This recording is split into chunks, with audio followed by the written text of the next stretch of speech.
Salamo e lua se furufitu. O le fatuatua o tavita I le antua I le asovali. O le salamo a tavita. O Yehova, o lo'u malamalama ia, ma lo'u olatanga.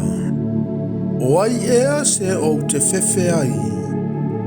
O Yehova, o le malosi o lo'u ola. O te matau ea I ante ai. Na si tawa mai I ate au tangata mio leanga. Ina ia ai lo tino. O e sa wā mai mai ta mai I ate au. O na tausu ai leo I lātou.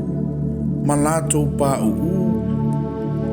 E ui lava ina tola wapi se tu taua e tau māu. E le fefe ai lo loto. E ui ina si tia se taua I ante au. O te loto te le lava I le mea.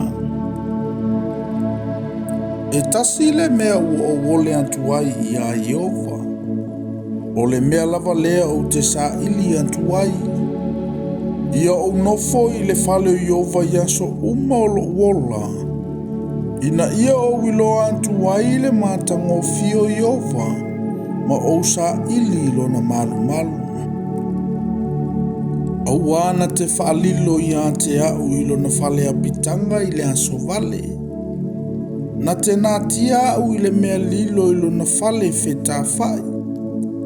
Na te whae e tia au I le papa.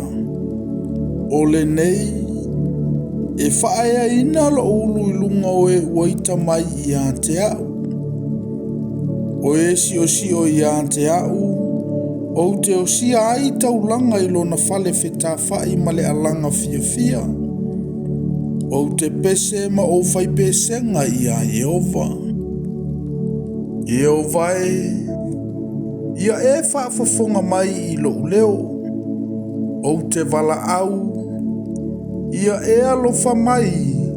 Ma ia e tali mai I ante au. Na whai atu lo loto I ante o I launa e whetalai mai. Ia o tau sa ili mai I ante au. Yehova o te sa ili atu I laua fio. Aua e te liliu e se o fofonga I ante au. Aua e te tuli I lau au na I lau toa tā mai. Na whai o e mo ufisoa soani. Aua le tūla fo ina au. Aua foi e te tuua au. Lea tua e lo whao la tanga. E ui lava ina tuua au e lo tamama lo tina.